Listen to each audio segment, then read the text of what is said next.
première voiture. Il est où? Alors on va commencer par une populaire. Alors ça, si c'est pas une populaire, hein, je ne connais rien en voiture. On va commencer par un peu d'historique. Bien sûr, comme vous l'avez vu, c'est une Simca, même sur ce... Non, sur ce modèle-là, c'est pas encore marqué Talbot. Bon, pas encore. Simca, c'est une longue histoire, Simca. Simca, c'est né avant la guerre, d'une filiale de Fiat. Hein, c'était des Fiat, en fait, françaises. Et après, c'est devenu tout simplement la société Simca.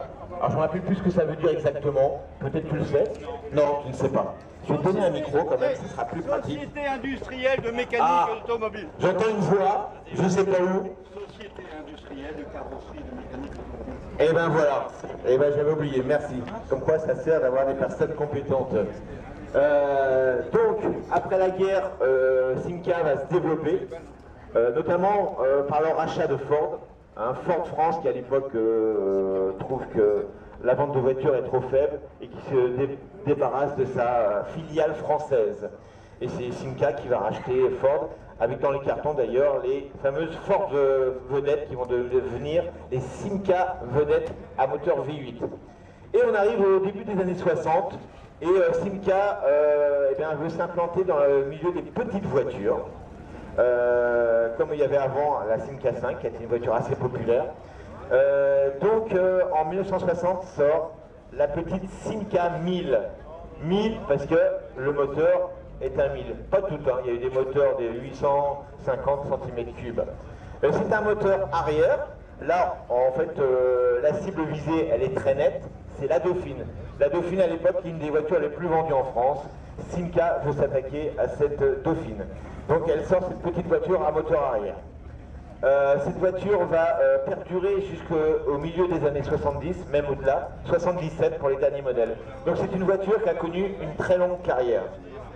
Plus connue sur les versions rallye, hein, rallye 1, rallye 2 et rallye 3, qui était en course de côte notamment, moi je m'en rappelle, c'était une voiture fabuleuse. Mais bien sûr il y avait aussi la voiture civile. Je vais te passer la parole. Alors cette voiture elle est de 76, c'est ça? 1976, je sais pas si ça Si, mais il faut parler bien fort. Voilà, bon, 1976, elle a une restauration mécanique, uniquement les joints. On a repris également la carrosserie. Vous entendez? Non. Non, vous entendez, le micro est un peu... On va tricher. Il faudrait changer les piles. Bouge pas. Voilà, tu vas prendre ça. Oui. Bon, Thierry, voilà. il peut changer les piles. Thierry. Donc je disais, c'est une voiture qui est presque dans son jus.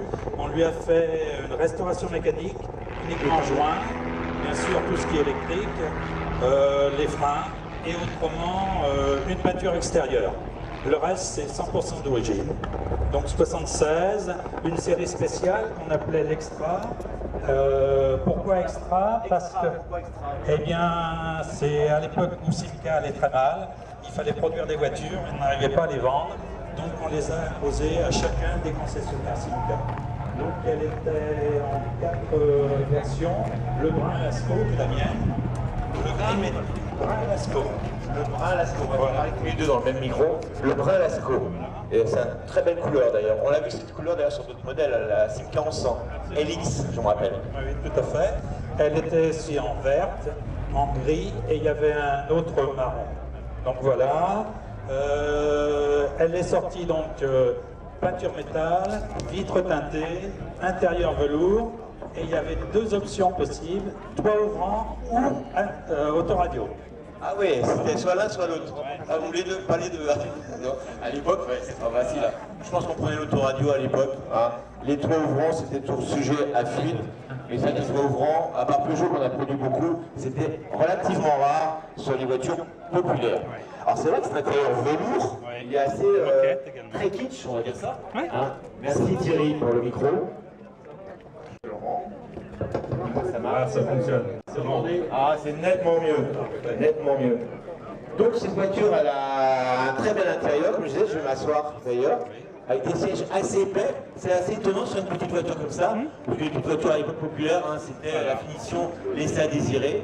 Et là, franchement, quand je m'assois au volant, j'ai l'impression d'être une voiture un peu plus cossue que la dimension qu'est-ce qu'elle laisse paraître en fait. Absolument. Voilà.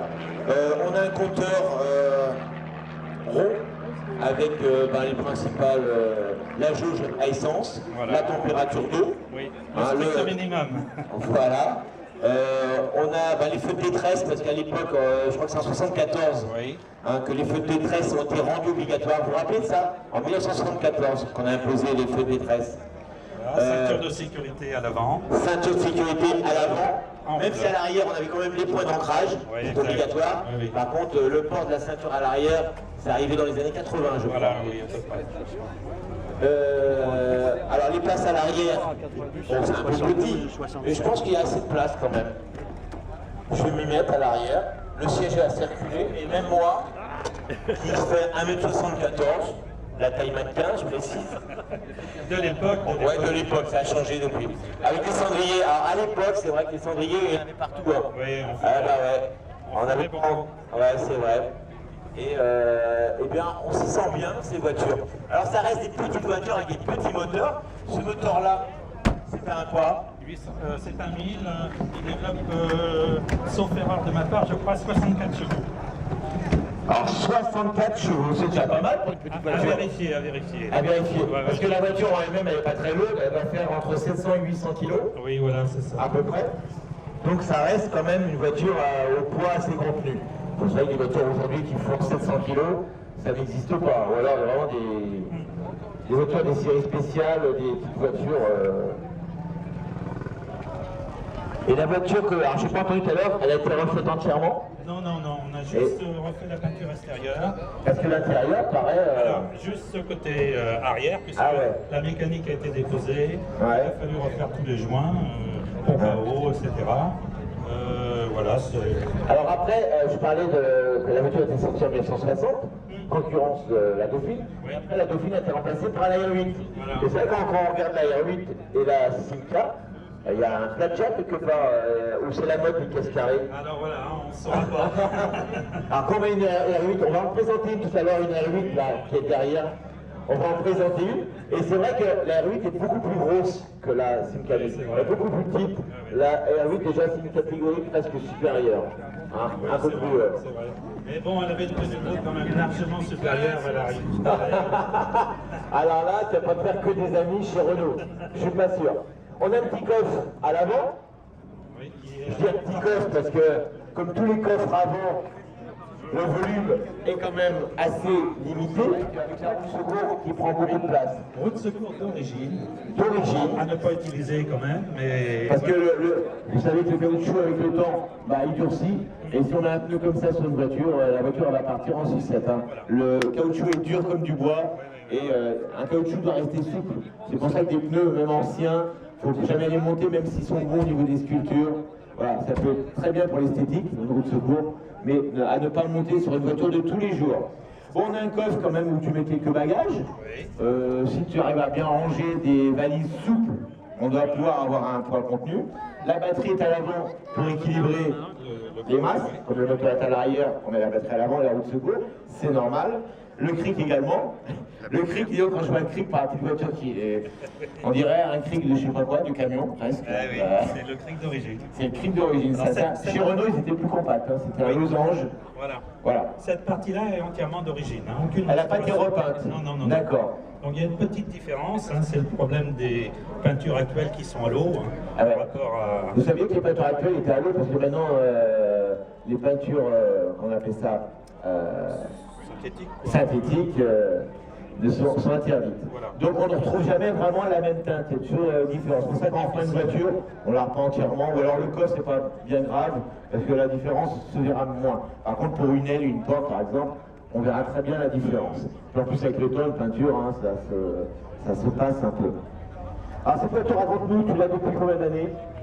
Quelques mois seulement. Ah bon, quelques mois. Tu as quel âge? C'est pas discret. J'ai 62 ans. Ah bah tu les fais pas. Franchement, il faut plus. Non, moins, plus que moi. Les jantes. Alors les gens, C'est un accessoire d'époque. accessoire d'époque, oui. Hein, Oui, faut savoir que Dunlop, au-delà des pneus qu'ils fabriquaient, ont créé des jantes qui ont été adaptées sur pas mal de modèles. Oui. Sur les Simca 1000, sur les Simca en 100, On se sent TI, sur les TI. on se sentait sur les 504 coupés, oui, et même sur les mini, on trouvait ce style sur les petites mini. Donc Dunlop a vendu beaucoup de jantes comme ça en accessoire. C'était mieux que les jantes tôle, quoique avec l'enjoliveur en chromé, je ne sais pas si celle-ci en avait à l'origine, c'était assez sympa. Pas chromés, ils étaient noirs. Ils étaient noirs. Un noir avec Simca dessus. C'est ça qui est assez étonnant, tu vas me dire c'est d'origine. On voit quand même qu'il y a beaucoup de chrome sur cette voiture. Oui. Et pourtant, quand on est à l'arrière, on trouve des feux qui sont peints en noir, comme sur les versions rallye. Voilà, oui, mais c'est pas non. l'origine. Le feu était un petit peu abîmé, donc j'ai préféré mettre du noir. J'ai préféré, mais à l'origine, c'était bien le chromé. Par contre, les versions rallye, comme on voit sur les photos, ouais, là elles sont en noir. Ici, voilà. on avait vraiment des parties noires. Voilà. Absolument, ouais. Alors comment vous la trouvez le public, cette voiture? Elle est belle quand même, on dirait une voiture neuve. On dirait qu'elle sort de l'usine de chez Simca. Il a été la commander, il a attendu 6 mois, parce qu'à l'époque c'est long. Et il a été la chercher hier. Hein, c'est ça, voilà, à Poissy. On peut l'applaudir parce que sa voiture elle est vraiment très belle. Et j'adore présenter aussi des voitures super bien restaurées comme ça, quand même dans leur jus en partie. Alors, le soleil a quand même brûlé un peu, hein, les familles pleines. Voilà. Merci à toi. Et on va laisser repartir cette magnifique Simca 1000 de 1976. Vous vous rappelez en 76? Qui c'est qui était né en 76? Alors, il y avait quoi? La canicule, la sécheresse, un peu comme aujourd'hui. C'est vrai que c'était un vrai problème pendant plusieurs mois, notamment en Bretagne pour les agriculteurs en 76. La canicule, la sécheresse, on s'en rappelle tous. Enfin, du moins pour les gens les plus âgés comme moi. Ah! D'origine. Ah, un beau klaxon d'origine. Voilà. Et je vous rappelle qu'en 76, on est sous gouvernement